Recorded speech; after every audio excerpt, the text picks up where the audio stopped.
cakra yang tumbuh di sana, menghancurkan desa-desa itu menggunakan biju dama. Untungnya, banyak warga sipil desa mereka telah diungsikan sejak lama di desa Konoha. Momen itu terjadi pada beberapa episode sebelumnya. Tapi, banyak juga shinobi yang tewas, shinobi-shinobi yang dipercaya untuk menetap di desa mereka sebagai pelindung. Dan Amado di planet Otsutsuki memperlihatkan gaya bertarung berbeda.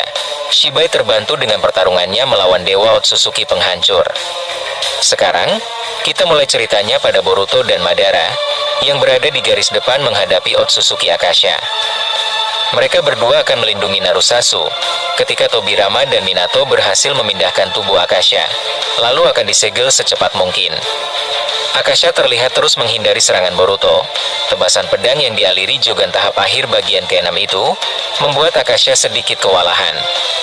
Dia hanya bisa meniru tebasan pedang Boruto, tetapi dia tak bisa meniru energi Jogan Boruto yang ada di pedangnya. Madara menyadari itu dengan berkata, ternyata kau tidak bisa meniru energi Jogan. Gaya tebasan Boruto tak berfungsi padamu jika tanpa energi mata Jogan Boruto.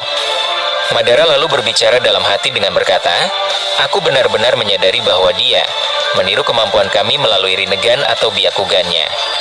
Kekuatan murni yang dikeluarkan tanpa segel tangan, seperti Jutsu Shindra Tensei Nagato, Jutsu Limbo Miliku, ataupun jutsu lainnya, sebagai bukti bahwa dia benar-benar Otsutsuki yang berbahaya sekelas bangsawan. Satu-satunya cara sekarang adalah menyegelnya dan semoga Naruto serta Sasuke bisa melakukan tugas ini dengan akurat. Tapi jika mereka gagal, rencana selanjutnya adalah menghancurkan kedua matanya. Nah, setelah mengamati kekuatan peniru milik Akasha, Madara langsung kembali menggunakan Limbo. Dua bayangan menyerang sekaligus, Akasha menutupi tubuhnya menggunakan perisai tak terlihat. Adegan ke Naruto dan Sasuke di bawah sana, berbicara sebentar sebelum beraksi. Naruto berkata, apa yang akan kita lakukan? Taruhannya adalah nyawa kita berdua Sasuke. Jika kita berhasil, aliansi shinobi akan menang telak mengusir Algojo pertama. Namun jika kita gagal, kita berdua akan mati bersama, dan perjuangan ini akan dilanjutkan oleh Mukawaki, bersama Boruto dan lainnya. Jika kalian juga gagal, aku memohon padamu, katakan kepada Himawari bahwa dia harus bersiap memimpin generasi baru dunia shinobi. Dia adalah yang diramalkan setelah Boruto. Kawaki membalas ucapan Naruto dengan berkata, maaf tidak sopan tapi menurutku, kau terlalu banyak bicara. Aku tidak akan membiarkanmu mati di sini. Kalian tidak akan gagal. Akasha sendiri yang mengatakan bahwa jika dia berhasil tersegel, kemungkinan besar dia bakalan benar-benar kalah. Kemudian, mereka berdua segera bergerak. Terlihat Minato dan Tobirama juga telah mempersiapkan strategi. Kembali ke atas sana, Boruto terus menyerang Akasha menggunakan taijutsu, karena Akasha tidak bisa meniru gaya bertarung lawannya. Sambil terus menghindar, menangkis dan membalas serangan Boruto, Akasha berbicara dengan berkata, ternyata kalian telah mengetahui kelemahan dari kekuatan peniruku. Namun, itu hanyalah hal kecil. Kelebihan kekuatanku masih lebih banyak dibanding kelemahan ini.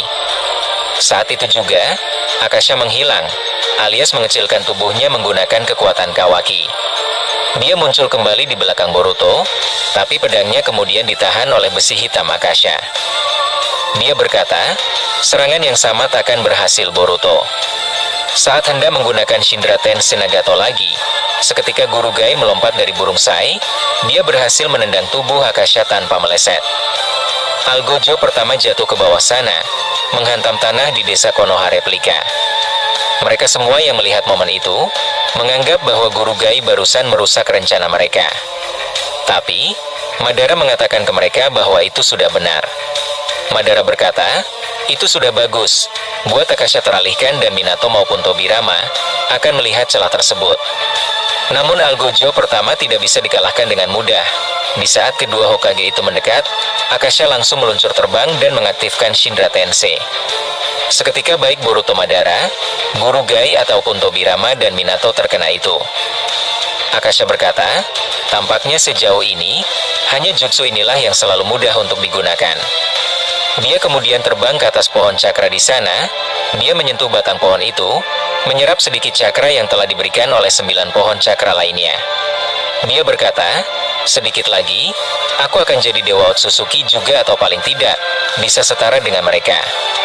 Nah, saat asyik-asyiknya menyerap energi itu, Minato dan Tobirama sudah muncul di dekatnya, sebab Akasha tak menyadari ada tanda segel Minato di belakangnya. Tobirama mengikat tubuh Akasha menggunakan elemen air. Mereka bertiga seketika menghilang menggunakan Hiraisin. Mereka muncul di dekat Boruto dan Madara. Mereka sudah menunggu di sana. Madara mengaktifkan Perfect Susanoo yang digabung dengan kekuatan Jogan Boruto melalui resonansi cakra dari keduanya. Boruto menebas ruang dimensi di sekitar Akasha agar dia tidak bisa menggunakan Hiraisin miliknya sendiri. Akasha terjebak dalam perangkap dimensi selama 5 detik yang diciptakan oleh Jogan tahap terakhir bagian ke-6 milik Boruto. Akasha pun bertanya, apa yang akan kalian lakukan? Kalian seperti punya rencana, tapi aku ragu bahwa kalian bisa menghentikanku. Nah, dalam keadaan terjebak itu, Minato menghilang lagi untuk mengantar Narusasu ke sini. Minato kembali lagi, tetapi dia kembali bersama Naruto dan Sasuke. Kedua shinobi itu berkata, Rikudo Chibaku Tensei, sambil menempelkan telapak tangan mereka ke tubuh Akasha. Namun, mereka semua sangat benar-benar terkejut ketika tubuh Akasha berubah jadi tubuh Kaguya. Batu-batu di bawah sana kemudian terangkat ke atas dan akan menyegel tubuh Kaguya. Dalam keadaan bingung, kaget, tak tahu apa yang terjadi, Akasha muncul di belakang mereka sambil berkata, aku telah mengerti cara menggunakan Hiraisin kalian. Terima kasih siapapun yang telah menciptakan jutsu teleportasi ini sangat fleksibel untuk digunakan. Nah, di sini, Naruto dan Sasuke sama sekali tak mengetahui cara menonaktifkan penyegelan itu, sehingga tubuh Kaguya perlahan mulai tersegel kembali seperti dulu. Dulu Kaguya bisa keluar, sebab segel itu mulai melemah akibat Naruto dijebak Kawaki di dimensi Daikokuten dalam keadaan tak sadarkan diri. Mereka semua main jauh, setelah bebatuan besar itu terangkat dan Kaguya tersegel di dalamnya. Mereka semua berdiri di atas patung Hokage. Akasha mendekati mereka dengan cara melayang. Pemimpin divisi jarak jauh yakni Deidara mencoba menyerang, namun Akasha langsung meledakkan burung yang Deidara gunakan untuk terbang, sehingga ledakan itu menghancurkan tubuh Deidara. Akasha lantas berbicara di depan mereka semua dengan berkata, menggunakan kekuatan yang tak tahu cara untuk menonaktifkannya adalah suatu kesalahan yang besar. Sekarang, tak ada lagi Otsutsuki yang membantu kalian selain Shibai. Sementara itu, Hinata di atas sana mendapatkan kabar bahwa Shikamaru dan Eida berhasil diselamatkan oleh Koji bersama Nagato. Ceritanya seperti ini, Koji yang terlihat menyekap Eida, tampak seperti orang yang bingung. Koji menyadari apa yang dia lihat. Koji berbicara dalam hati dengan berkata, apa sebenarnya yang terjadi padanya? Apakah itu pengaruh dari Jura? Nah, Eida di situ tidak khawatir sama sekali karena sebenarnya dia sedang mengaktifkan kembali Jutsu Zeno Omnipotence miliknya pada Kode yang sebelumnya sempat terputus. Saat itu aktif kembali, Kode langsung kaget melihat Eida terikat di situ dan segera melepaskan ikatannya yang membuat Jura terkejut dan bertanya sebenarnya apa yang Kode lakukan. Kode berkata, kita seharusnya tidak mengikatnya seperti ini. Jura di situ langsung melihat ke mata Eida. Dia menyadari bahwa Eida kembali mempengaruhi Kode menggunakan mata Senrigan itu. Saat Jura hendak menahan Kode membuka tali ikatan Eida, seketika Jura terhempas setelah Nagato menyerangnya menggunakan Shindra Tensei. Setelah Jura terlempar, Koji muncul di depan Kode, lalu memukul wajahnya. Kemudian Koji menyelamatkan Eida dengan langsung menggendongnya kembali ke Nagato. Divisi medis langsung mencoba mengobati Eida, sementara Kode terlihat kesal tanpa tahu bahwa dipengaruhi jutsu Eida. Saat Jura lengah karena kesal pada Kode, tiba-tiba rambut Koji sudah menarik tubuh Shikamaru. Jura ingin menyerang, namun tembok-tembok besar dibangun di depannya oleh pasukan shinobi Iwagakure. Kemudian Koji menyemburkan elemen api ke arah Jura. Mereka berhasil merebut Shikamaru dan Eida. Eida di situ berkata, untunglah bahwa Kode terjebak ke dalam jutsuku. Kode di situ mundur bersama Jura.